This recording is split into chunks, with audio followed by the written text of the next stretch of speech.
I have a problem. I'm Michael, and I'm usually editing on this channel, so you don't really see me. And this is my Synology DiskStation 418. If you don't know, NAS means network attached storage, meaning instead of a file being stored on your computer, where only the person that uses the computer can access it, or on an external hard drive, where only the computer that the hard drive is plugged into can access it, this NAS is attached to our network, meaning that anybody that's connected via Wi-Fi or preferably Ethernet cable can access the server, of course, with a username and password. This system has positives and negatives, which is where you'll find my problem. Positives. This thing has a lot of storage. It's got 4 bays, which each currently hold an 8 terabyte hard drive, giving us a total of 32 terabytes of available storage. Now it also has fail-safe options. So I have this thing set up in Synology Hybrid RAID, meaning that one of the hard drives serves as a backup in case any of the other drives fails. So all in, we have 21.82 terabytes of available storage to us with this NAS. Anyways, we deliver hundreds of videos a year, and that ranges from short form TikTok content to long form videos on YouTube to brand videos, commercials, all this kind of stuff. And those projects can range anywhere from a gig or less when I'm shooting on my phone, all the way up to like how big was the Port City project? It was like 2.5 terabytes. 2.5 terabytes, yeah. So there's a wide range of how big a project can be. And that's probably gonna go up now that Jack got himself a Pixis and we're gonna be shooting in 6K. It's actually 6K raw. It's amazing. Yay! Over time, we've gotten smarter, changing our workflow to where we only back up completed video files and other associated files like captions, thumbnails, and then also exporting any B-roll that we might use for later videos, instead of just dumping mountains of raw footage onto the server that nobody's ever going to use again. But even with that, we're almost at capacity of our 20.82 terabytes of available storage. So you may be thinking, they make hard drives that go up to like 24 terabytes these days. Why not just pop a giant hard drive into one of those slots and keep it moving? Well, for every NAS, regardless of who makes it, every drive has to be the exact same drive for the system to work properly, and that's something that's way too nerdy for me to understand, so I'm not going to explain it to you. So I'd have to upgrade all 4 drives, and then how do I get the files from the old drives to the new drives? I don't know, I'm sure there's a way, but honestly, storage isn't even my only problem. That leads me to the negatives of this product. Now, as far as connectivity goes, this guy has 2 1 gigabit over Ethernet ports and 2 old school USB ports with 2 gigabytes of RAM built into it. That means our transfer speeds are at best capped at like a gigabit per second. I think it's gigabit per second, I don't know, but under the best conditions, this thing is slow, and editing off of it is impossible. So I currently have 5 hard drives sitting on my desk so that I can edit efficiently. And I'm supposed to be backing everything up as soon as a project is done, but honestly, I dread doing it. So then I don't, and then it builds up, and then a drive is full, and then I spend a day and a half backing up that entire drive so that I can have more space to edit off of. It's terrible. And I know I'm being a Neanderthal about it, and that's why we're upgrading. I should also mention that I'm not the only one editing here.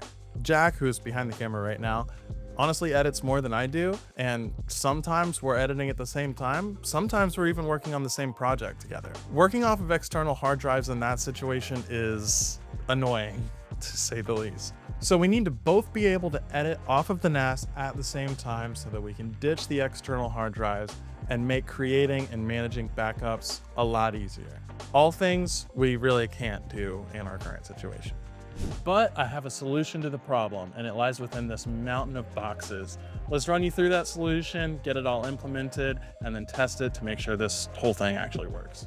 So as it turns out, the solution to my problem is not just upgrading my NAS.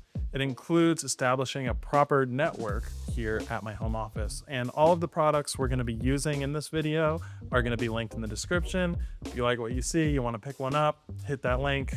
It'll help me keep my job.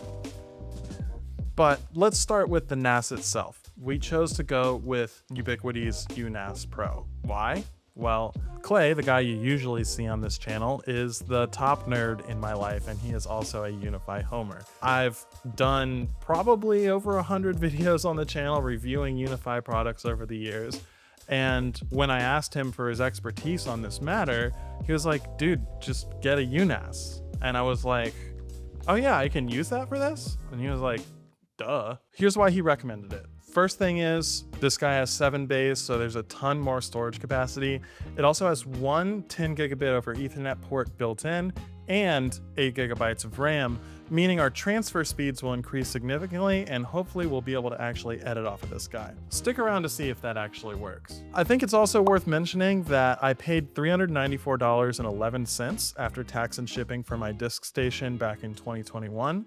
And after tax and shipping, we're looking at $567.44 for the UNAS Pro. So for less than $200 more, I'm getting 3 additional storage bays, 4 times more RAM, and 10 gigabit over Ethernet connectivity built in. I'd say that's a pretty good deal. Oh, and also there's a fancy screen on the front. I like that. But wait, there's only one 10 gigabit port on the UNAS? I thought 2 people needed to be able to edit off of this at the same time. That's where our next product comes into play. This is our Pro XG 8 PoE switch from UniFi. It's got 2 10 gigabit SFP plus ports and 8 10 gigabit over Ethernet PoE++ ports, meaning I can send the UNAS Pro into this guy at 10 gig speeds and send it out to 8 devices at 10 gig speeds. So is that overkill for what we're doing here? Yeah, probably, but we had one laying around, so problem solved. Except, now Jack and I both have modern laptops, which means they don't have Ethernet ports. Or a CD drive for that matter. Does anybody else miss burning mixtapes? Because I do. But anyway, so how do we get from the switch to the computer? Well, that's where our next product comes into play. That's where these 10 gig Ethernet adapters from UniFi come in. Problem actually solved. Now I will say you can get a 10 gig Ethernet to USB-C adapter for less than this guy, but if you're buying a bunch of UniFi stuff anyways, you might as well grab this guy as well for just a couple bucks more than what you'll find a Chinesium version on Amazon for. Lastly, let's talk about the drives for this thing. So we got 3 more 8 terabyte Iron Wolf drives to fill this thing out. Now you're probably looking at me crazy right now thinking, why not just get 7 24 terabyte drives and future-proof yourself for the rest of the time? Well, budget. If I got 7 24 terabyte drives for this thing, it would cost almost $3,600. Okay, so here's how this is all going to work, because unfortunately, it's never as easy as just taking the old drives out and putting them in the new server. We're going to set up the UNAS and the switch, get everything plugged in, go on to UI.com, create our account, get everything set up in RAID 5 with the new drives in the new server. That will give us 16 terabytes available. Then what we're gonna do is we're gonna plug the old Synology into the switch and transfer as much as we can from the old NAS to the new NAS, going from the most pertinent files to the least pertinent files. Then once we've reached capacity with our 16 terabytes of available storage, we'll take the rest of the files and put them on external hard drives. Then we'll take the old drives out of the old NAS, pop them in the new NAS, format them, and expand the pool to give us the full 48 terabytes. Then finally, we'll be able to take the external hard drives and dump all of the remaining footage and files onto the new NAS. All right, let's do this thing. Okay, it's been a whole week, and I feel like I've gotten more bald since we left off with this video. So as soon as we were done unboxing, I went ahead and started setting up the hardware. As you see here on screen, we got the UNAS plugged in, we got the switch plugged in, got everything wired up, went over, created the UI account, and got everything up to date and all of that good stuff. So now we're functioning, right? We also realized during this time that I don't have a controller for the switch, which isn't something that I was even really aware of, but it's okay because the switch operates just fine as a dumb switch and it still has pretty lights on it, which I like. Next, we started adding the drives, and fun story, As I got to the Bay 3 drive, I'm putting it in, and I accidentally bumped the door to the Bay 2 drive. Now, since I had already powered on the UNAS, it started initializing the drives as soon as I put them in. And when I bumped the door, I guess it messed with the connection just a little bit, and this increased our initializing time by like 8 hours or something. So we're just gonna sit here and wait for it to do its thing, and we're gonna come back the next day.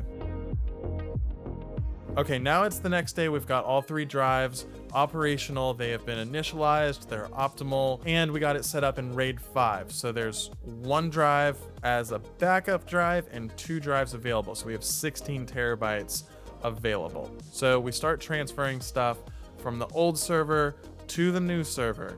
And like I said earlier, we're doing this from the most pertinent files to the least pertinent files. And we're doing this because we don't want the really important stuff to not have a failover in case something funky happens during this transfer. Now, I'm gonna tell you right now, this process was excruciating. Literally nonstop transferring from Wednesday morning to Friday night. It didn't stop until, I guess it stopped overnight Friday. It was done when I woke up Saturday morning, and I had a lot of anxiety during this time. I knew this was going really slow because we were capped by the speed of the old server, which was, you know, the biggest problem to begin with this whole thing. But I still had an anxiety in the back of my head, like, is this new system really gonna work? Like, is this entirely because of the old server's really slow speed? We'll get to that because we're testing it. We're gonna edit some video off of this thing before this video is over. But yeah, during this transfer, I think we were getting like 280 megabytes per second average transfer speed,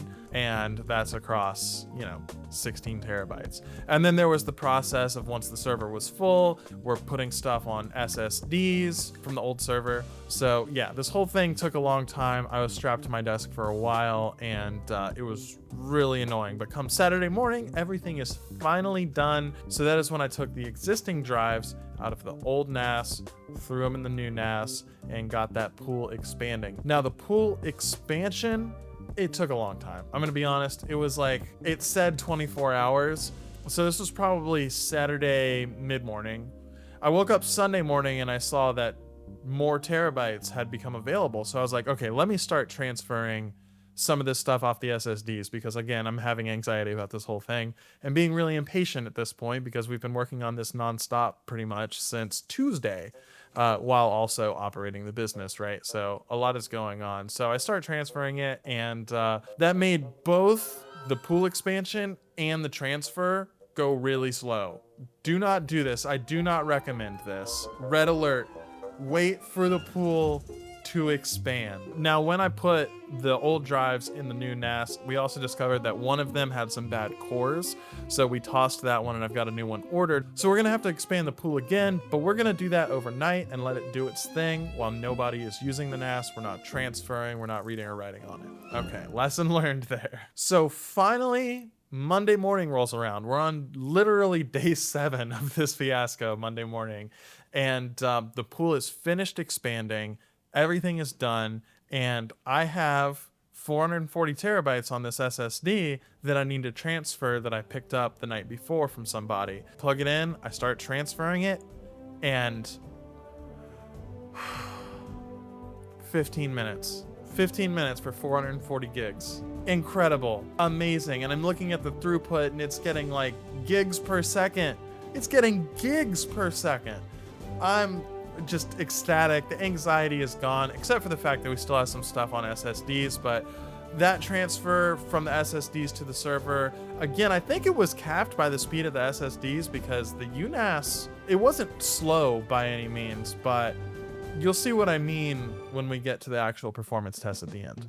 Okay, so we're finally at a point where everything is set up, it's operating as normal. We've got all of our files on the new server, and everything is beautiful. So it's time to start editing off of the server. Again, the goal is for both Jack and myself to be working off of this server at the same time. Before we get into that test, I actually made a post in one of the UniFi groups on Facebook, letting people know that I was doing this video and to ask me questions if you have any. So I wanted to address those really quick. I've got 3 for you. So Adam was asking about codecs, what kind of files we're shooting in and what we're editing in. So typically we're shooting on the Sony a7S III. Most of the stuff we do is destined to live on social media, so we're not utilizing the full capabilities of the camera. We typically shoot at 4K XAVCS, which is about 100 megabytes per second when we're in 24 frames per second. And I think it goes up to 240 when we're shooting at 60 frames per second, which we do pretty often. And again, we'll test the speeds on this. Now, also, we've done a few projects where, you know, it's a bigger thing. We're doing a music video or a brand video, something that's not just gonna live on social media. We want it to look really good. That's when we'll utilize the XAVCSI. Some people call it the All-I codec, which is a higher thing. And the music video that I'm going to show you the playback of, we shot at All-I 120 frames per second, which is 600 megabytes per second footage. So I'll show you how that played back in a second, but also we're going to show you some 6K B-raw footage that Jack recently shot. So stick around for that. Those are kind of the codecs that we're working with though, and we do edit in Premiere Pro. I know Adam said that he edits in DaVinci, and you know, Jack and I, we have some opinions on DaVinci. We use it for color grading. If we're doing some more detailed color work, we will use DaVinci, but for the most part, we're sticking to Premiere Pro for reasons that we're not going to get into because I like you, Adam, okay? Let's stick to the subject at hand here. So Ashton had a question about our file management, and Ashton, I am so glad that you asked. Earlier in the video, I mentioned that we've gotten better at file management over time, and I want to show you what that looks like. Okay, so this is our folder structure. If you see here, this is for Soleil Custom Contracting. And as you see here, we've got some numbers at the top of these folders inside of Soleil. And I apologize in advance. We're blurring a lot of stuff here. I don't need you to see all of this, but I do want to show you the folder structure in real life. Okay, so 0 assets, that's where we keep things like brand books and logos and stuff of that nature, right? Soleil B-roll. As I mentioned earlier, when we're done with a project, we export any B-roll that's associated with that project, and then we label it appropriately. So Soleil is a contractor. Say they do some demo during a video that we're filming. We're gonna export that and say Soleil demo. It's gonna be color graded. It's gonna have all the clips in one video file, so everything's nice and organized. That way in the future, if we wanna show some footage of them doing demo, we don't have to go film it again. We can just go in here, Soleil demo, boom, drop it in the timeline, find the clip that we want. It's color graded, it's ready to go. We don't have to mess with raw footage. It's a great workflow, and then we can also delete the raw footage because at this point, we're never gonna use it again. If Soleil comes in and they're like, hey, we want a clip for some reason of that one time that we did demo, we can go, here's all of the clips of you doing demo in one file. It's good for everybody. And then we go to the different types of videos. So projects, that's when it's like a before and after and a testimonial throughout the process of them doing a construction project, okay? Internal, this is internal videos. Socials, this is stuff for social media. Pretty self-explanatory. So after the assets and the B-roll, we'll then go through and label the different types of videos. This could vary per client.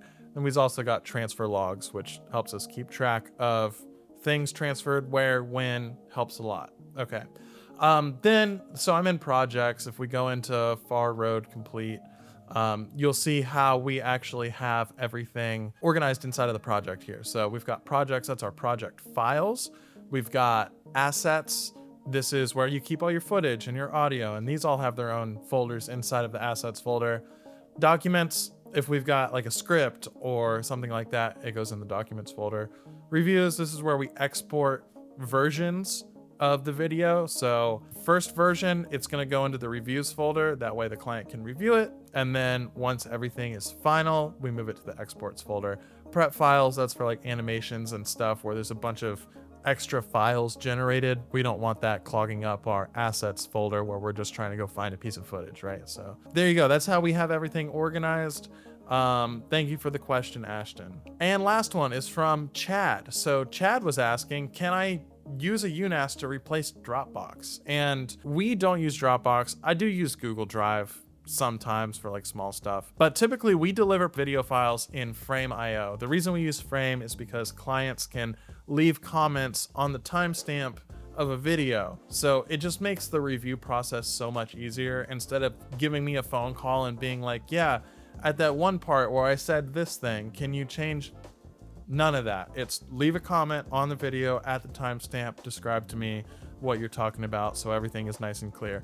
It's awesome. I totally recommend it to anybody that delivers video projects. That being said, as far as a file transfer service, can you use the UNAS for this instead of Dropbox? So this actually reveals the one gripe I have with this product. We actually use file transfers a lot because we are remote from DPC. So I'm in South Carolina, Clay is in Jacksonville, Florida.